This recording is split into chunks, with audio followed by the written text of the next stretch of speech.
Privacy is tremendously important, and the first bit of pushback I get from people who disagree say, well, I'm not interesting. Why would anyone want to spy on me? And I have to tell them that it doesn't matter whether you're interesting or not. Your data is being collected and stored in a permanent database associated with your identity, whether you're an interesting person or not. And if one day you might decide you'll become interesting, this is not going to be good for you. What are the top privacy coins in the space today, in your opinion, and how do they differ from each other? Ooh, that's such a good question. I think... Hey, welcome back everybody to Altcoin Daily. I'm Aaron. Our guest today is the great, the powerful Naomi Brockwell. She is part of a producer on several award-winning documentaries, a tech journalist, highly regarded in the space. Naomi Brockwell, how are you doing today? I'm doing great. How are you doing? I'm doing great. Thanks for coming on today. Please share with our audience some of your background so our audience can get to know you a little bit better. Sure. So I've been making content about the crypto space since 2013. I came at it from an angle of individual sovereignty, just wanting to educate people about how to empower themselves, how to get away from traditional banking infrastructure, how to get away from the surveillance of the banking system. And so I kind of dived into this rabbit hole and never looked back. I do a lot of privacy content on my channel. I do a lot of crypto content. And I just really love how exciting this field is. There's always something new. It's just, fintech is such an innovative and exciting place to be exploring right now. And what's most exciting is that I think that we've hit this pivotal moment. It's kind of this new epoch where people are getting more power than ever, like individuals are becoming more empowered and things are becoming more decentralized. And I just love that as a kind of a turning point for civilization. So excited to explore this area. Totally. I mean, when I think of when I want to learn about privacy, I think of three people. One, Edward Snowden, two, Satoshi Nakamoto, and three, Naomi Brockwell. So psyched to talk to you. I'm right up there with Snowden and Satoshi Nakamoto. So there you go, everyone. Yeah. And you did a great interview with Edward Snowden. Previously, I encourage everybody check out Naomi's channel. Her stuff linked below today's video, all about privacy in crypto, privacy coins. I guess the first question I have for you, Naomi, is why is privacy so important? Privacy is tremendously important. And the first bit of pushback I get from people who disagree say, well, I'm not interesting. Why would anyone want to spy on me? And I have to tell them that it doesn't matter whether you're interesting or not. Your data is being collected and stored in a permanent database associated with your identity, whether you're an interesting person or not. And if one day you might decide you'll become interesting, this is not going to be good for you. So let's dive into some scenarios of why this might be bad, right? Data in these databases is going to be stored forever. Now, societal norms change and governments come and go and the laws change. And if you suddenly get a regime in that doesn't like a certain class of people or doesn't like people who like crypto things or whatever, you have to realize that this data isn't going anywhere. They now have this reservoir of information about you that they can go back in time and find whatever they want and use it to target you as an individual, use it to persecute you. And I think it's so important that people realize that. And it's interesting that one of the biggest ways that we give away our data is actually voluntarily using services that collect it. Like, how many people out there opt for Google Chrome? How many people out there use Gmail and Google Maps? Google is one of the worst offenders when it comes to just ingesting huge amounts of your data and storing it and categorizing it, labeling it, putting it in this database. Facebook as well. And it's interesting because I love tech and I love tech companies, and Google provides great services. And people have to realize that there is a trade-off with using these polished products. The reason why they're so polished, the reason why you have such a good user experience is because they know so much about you. And that is a real trade-off worth considering. I often encourage people to opt for services that don't collect this information and even put it outside of their reach. And what I mean by this is services that use things like end-to-end encryption. So instead of using Facebook Messenger, where all of your messages are just stored in clear text in their database, and then they're being scooped up by the NSA and they're put in all these databases. And this isn't like conspiracy theory. This is all fact. We know that this happens through things like PRISM program, etc. But instead of doing that and giving all of this data away and putting it in this treasure trove, you could use Signal, which is a service, it's an app that is secured by end-to-end encryption, which means that if I send a message to you, not even Signal can read that message. The only people who can read it are the sender and receiver of that message. So Signal, they get subpoenaed all the time and governments say, send us all the data you have on such and such. And Signal has to respond and say, we're sorry, we don't have access to any of that. It's actually secured with a digital lock and key outside of our reach. It's just such a great way to protect ourselves, is to find these products that deliberately don't collect data and opt into those instead of voluntarily giving it away. So that's sort of like a very brief primer into things that you could do and why this stuff is important. Yeah, so Signal is a good replacement for like a WhatsApp or for texting. But what about like Google and Gmail? I mean, what do you want me to use? AOL or Hotmail? Oh God, no, they're equally as bad. You don't want to use Edge either. Edge is one of the worst offenders. I would opt for something like Tutanota or Proton Mail. There are a few caveats there though. For example, if I'm using Proton Mail and I send an email to you and you're using Gmail, Gmail has access to that email because I literally sent it to you and they have access to all of your emails. They even sell that data. They let third parties read your emails. There's all sorts of things that they do with that data. So even though I'm protecting myself with Proton Mail, it doesn't help unless I'm actually emailing someone else who also uses Proton Mail or who has, an available PGP key, in which case Proton Mail will encrypt. We get into the weeds really quickly with this stuff. So essentially, you not only want to use Proton Mail or Tutanota yourself, but you want to encourage other people to use the same service as you if you're communicating securely. But Snowden actually said he doesn't use email at all because it's an inherently insecure protocol. So even though something like Proton Mail to Proton Mail is way better than Gmail, if you're doing something that's really sensitive, then I would encourage you to not use email at all. I would encourage you to use Signal and to get an encrypted app, just because there's the protocol itself is just a lot more secure than the email protocol, which was designed to just be like a plain text out in the open. Everyone can access this system. Instead of using Google search, I would recommend using Brave search. I used to recommend DuckDuckGo. Then recently, unfortunately, their CEO announced that I liked them for two reasons. Privacy, they're great with. I also liked them because they didn't filter results. What Google does is Google shows you exactly what it thinks you want to see, what Google wants you to see. Information and come to my own decisions and conclusions about things. DuckDuckGo was something that was neutral like this. And then they recently announced they're going to start filtering results, putting like check marks next to things, saying like, well, this is misinformation, this is not. I'm sure their heart is in the right place. I just don't like other people making those decisions for me. I'm going to read stuff myself and decide for myself what I think is misinformation based on the facts available. So now I actually recommend Brave search as an alternative and Brave browser instead of Chrome. I would never use Chrome because it's a privacy nightmare. It's just pretty terrible. And if you really want to go private, you could use something like Tor browser, but that gets pretty heavy and it's slow and it's cumbersome. And that's really only if you are really wanting to protect yourselves. Something like Brave does a great job at stopping third parties from collecting your information and tracking you across your web activity. Mm-hmm.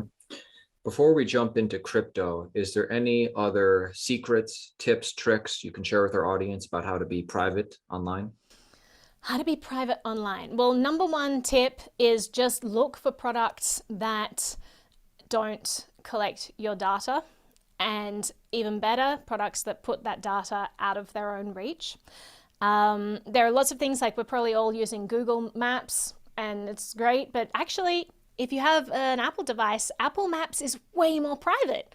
You can opt for that and they actually, most of the stuff that's happening, the search queries, it's all happening on your device itself. Any stuff that's sent to the Apple servers is being anonymized. They have this process called fuzzing where they even, when it sends out queries, it sends out a bunch of different identifiers and a bunch of different queries to kind of muddle where exactly you're going. And 24 hours after that search has taken place, they actually swap it out for a less location specific place. So Mm. they actually do a great job. Not everyone has an Apple device, so if you don't have an Apple device, you could explore something like OSN and, which is an app that is based on OpenStreetMaps. It's basically like the Wikipedia of maps. It's a community project where everyone sends in data. They help build out these maps.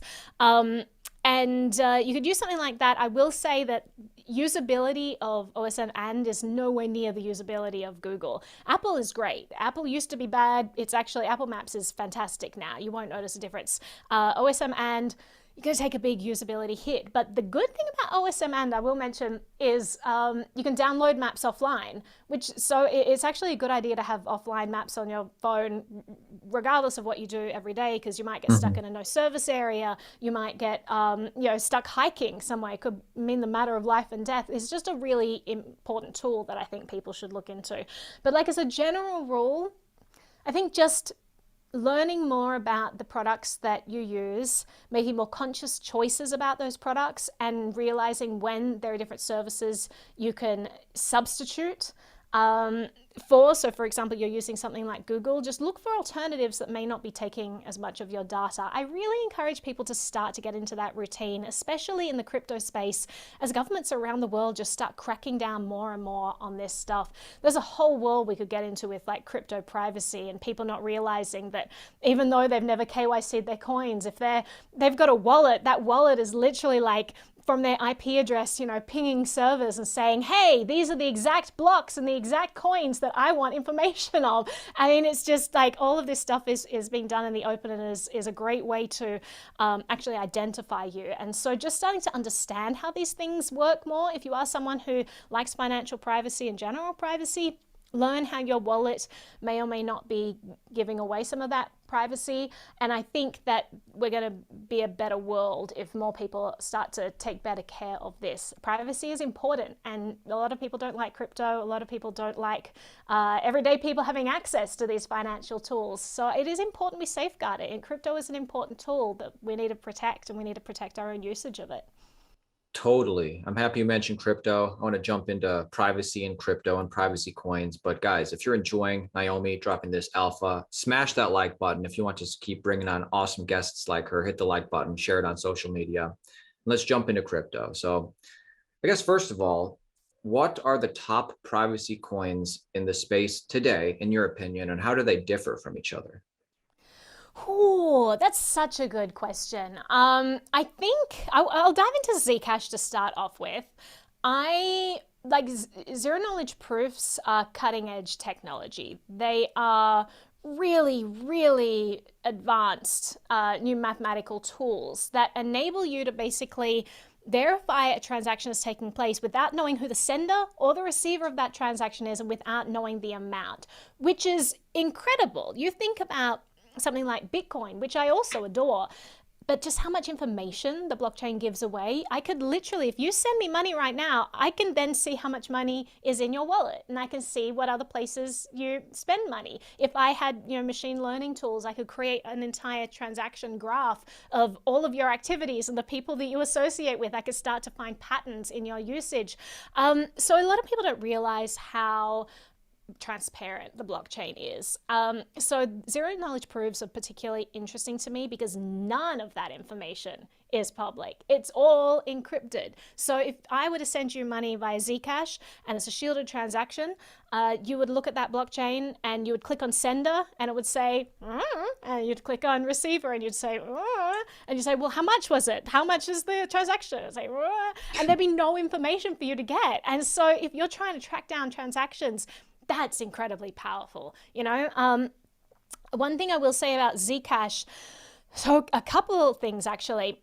It gets a lot of flack. I'll tell you the reasons why it gets flack and why I still believe so strongly in it, especially with this coming May when they have this new upgrade coming. So Zcash, when it first came out, it was cutting edge technology that was completely unwieldy for an average computer user. It was unworkable. It was useless. Back in the day, I think I was trying to mine it on my computer when it first came out, and it's just like to send a shielded transaction, it's like 4 gigabytes of RAM. It took 12 minutes or something ridiculous like that. So no one is going to send a private transaction. So everyone looked at Zcash and was like, well, this is ridiculous. I can't use this.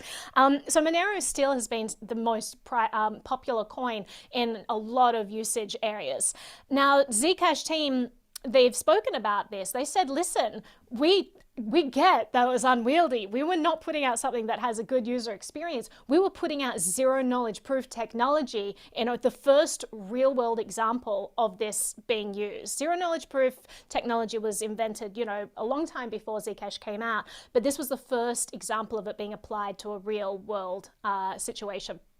And they said, listen, we just wanted this technology to go out into the world. We wanted people to be able to iterate on it. We wanted people to be able to improve it, because we knew that if people found out this technology existed, they'd probably try to ban it. So we want to release this so that the cat gets out of the bag, so that it can't be stopped. So they put out this unwieldy product. A couple of years later, they then refined it all, made it super, super sleek.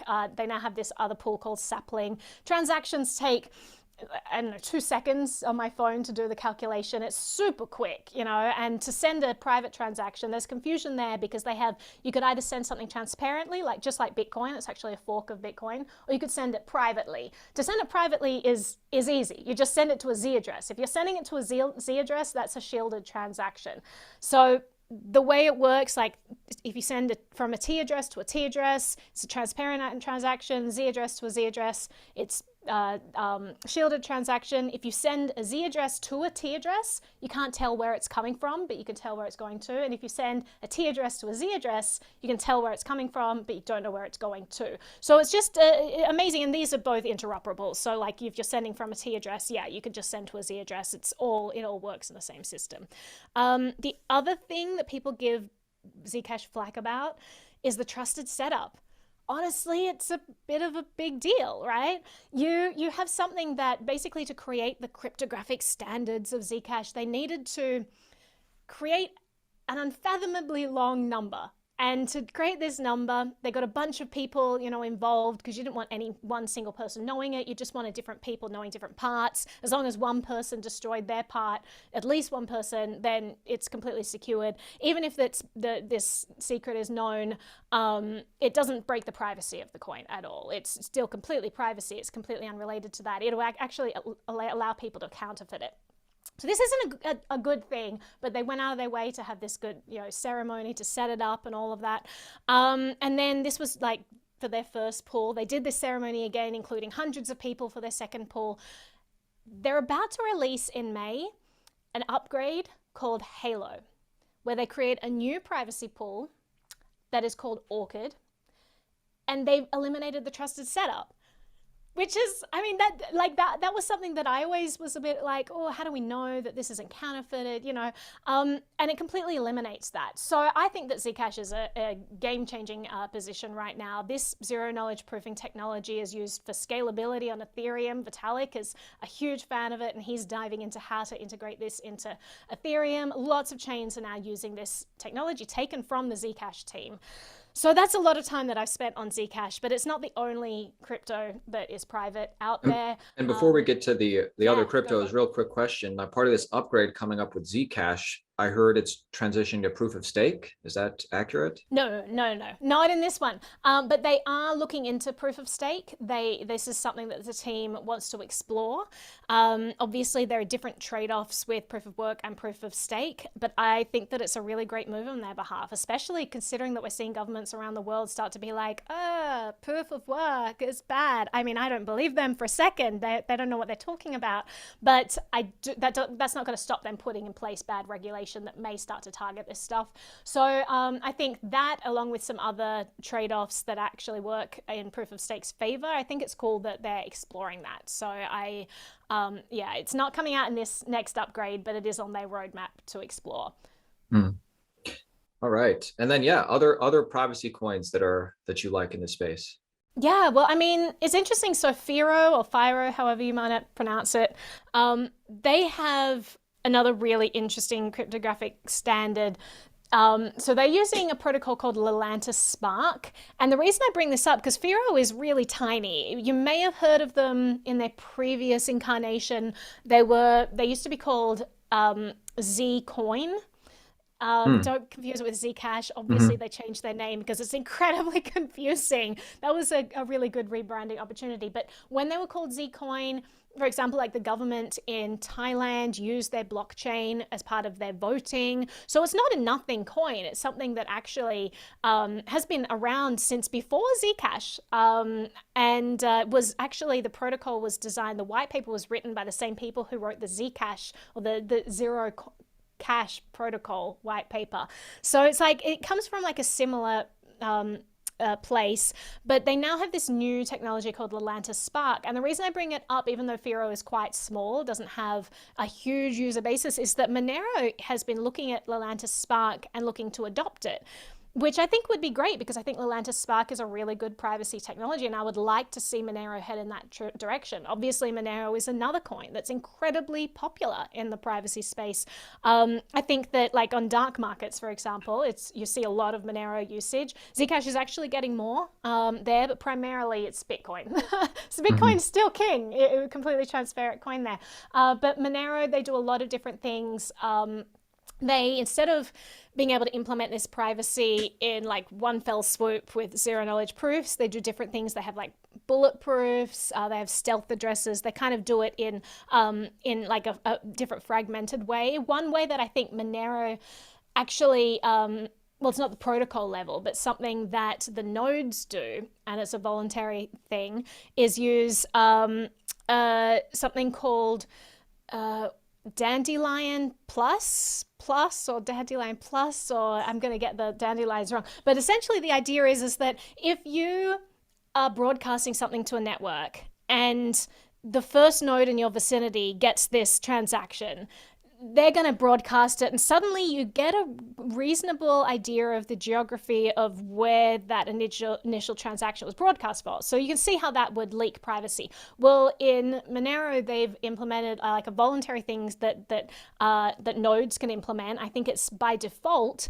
but it's not like necessary. And so they use this thing called Dandelion, and just like a Dandelion chain, instead of it being broadcast to the network from the first node that like sees it, it hops to another node and it hops to like a random number of nodes before releasing it. So you actually don't know the vicinity of where the initial transaction was broadcast through. I think that's really great. They have great, they look into like privacy with wallets and that sort of things related to that. I think, like, and even Litecoin, they're exploring, they've got like Mimblewimble now as like this second layer. So I like to see us moving in a direction of exploring privacy and being cognizant of it. We've gone far too long being complacent with the privacy standards on Bitcoin and people not talking about how important privacy is and how badly Bitcoin does it.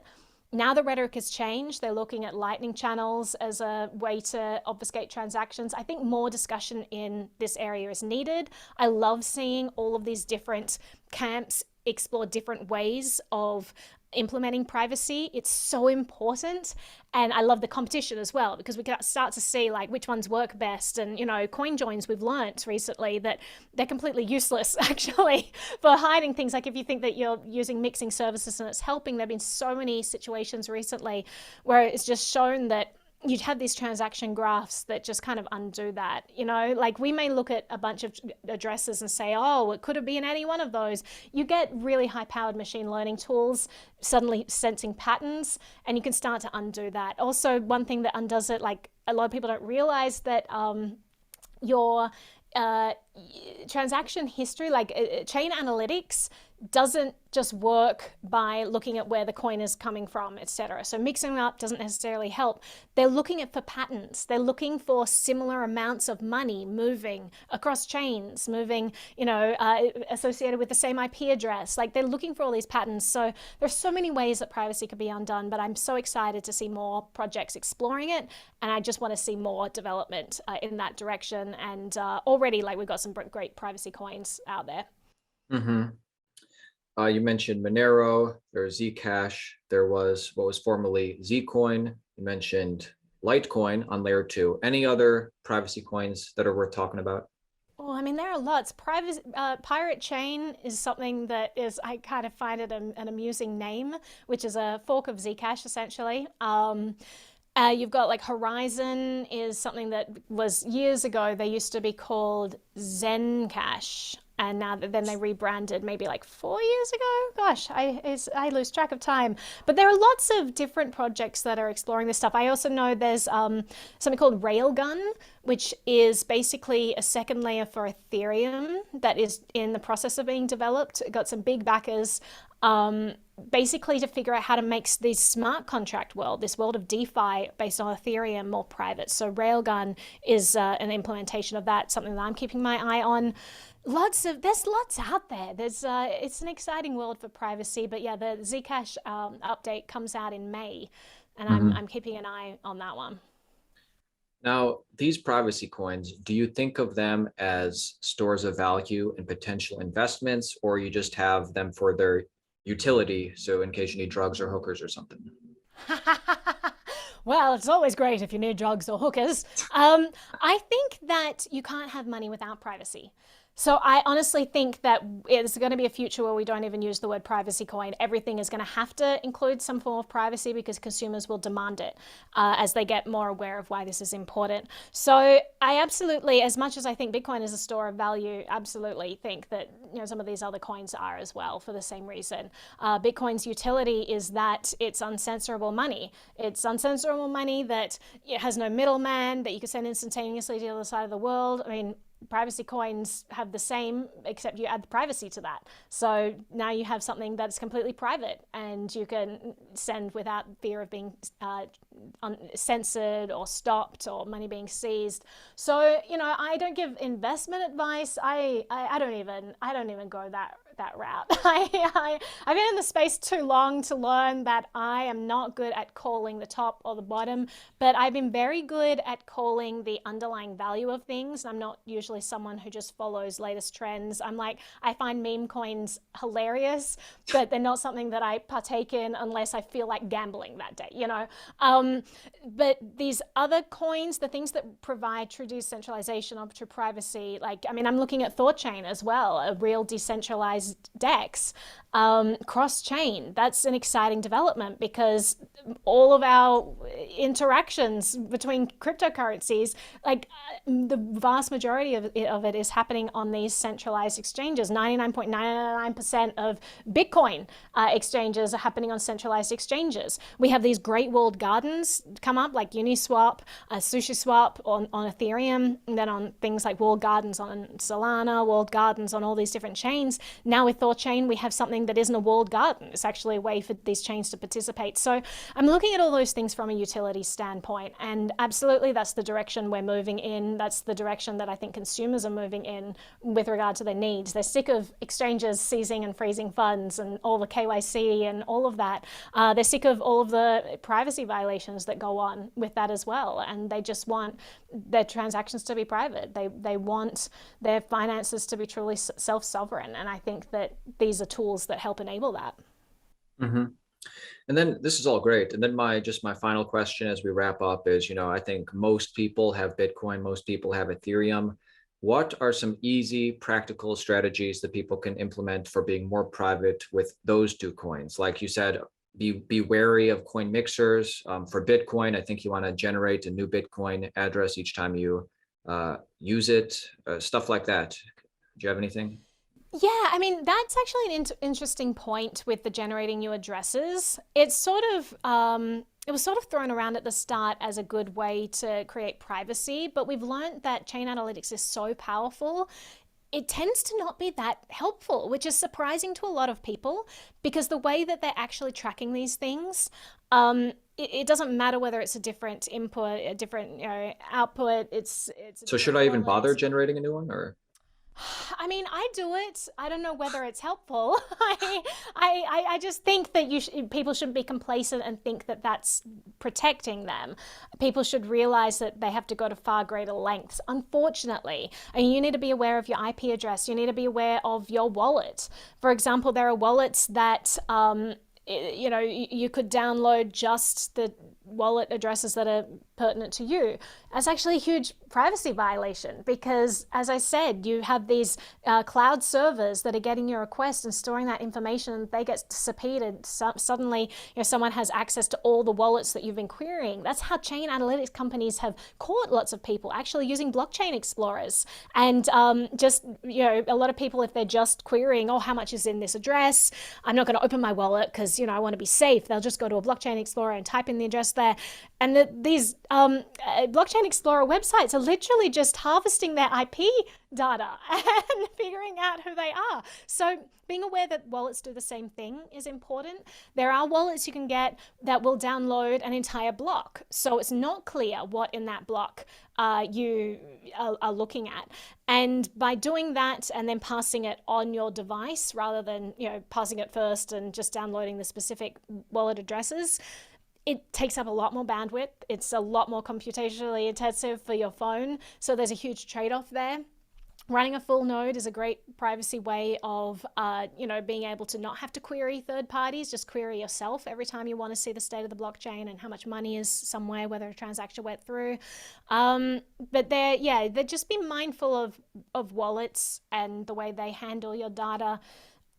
There's a lot of ways that your information can be leaked without you realizing. I think that for Bitcoin, Lightning is interesting for me as a privacy tool, basically because, it's a trade-off, it's a double-edged sword. You may be sending your money to someone's channel, they could be logging information about it, or you could be sending some money to a channel that is not collecting any information about it and it never makes it to the blockchain. So depending on how that channel operator handles the data, it could be great for privacy or bad for privacy. But if there are trusted sources out there, trusted channels, that starts to be a good way where that data just is no longer collected and isn't put on the blockchain. So interesting to explore that stuff. Ethereum, I would definitely keep an eye on something like Railgun in future for privacy. I would just be aware of every time you're accessing your crypto, are you in your home IP address? It may be something to be mindful of. If you really do want privacy, it might not be that great an idea. So only do it with a Tor or only go to a local Starbucks. Local Starbucks, oh my gosh. Oh, that leads me into a whole other area when we start talking about VPNs and making sure you're using them when you're at Starbucks, if you're using their Wi-Fi, and making sure it's a good VPN provider. If you use something with service in the United States, they're giving all of that information to the government, whereas Switzerland has great VPN laws. I always recommend people use things like Proton VPN based in Switzerland. They have a track history of fighting against government requests for data, and Switzerland doesn't allow you to compel any VPN provider to log data. So VPNs start to get interesting there, but I feel like we could do a whole nother episode on that. Oh, yes, we could. Everybody, I encourage you, go subscribe to Naomi's YouTube channel, linked below, or Twitter, linked below. Definitely want to have you back to get into some more of this stuff. Appreciate you coming on today, Naomi. Final thoughts for the Altcoin Daily audience. Final thoughts: like, share, and subscribe this video. Altcoin Daily is an awesome channel that's helping empower people and give them back self-sovereignty when it comes to their finances. So thank you guys for being interested in this stuff. Thanks for being interested in privacy, and keep on learning. Awesome.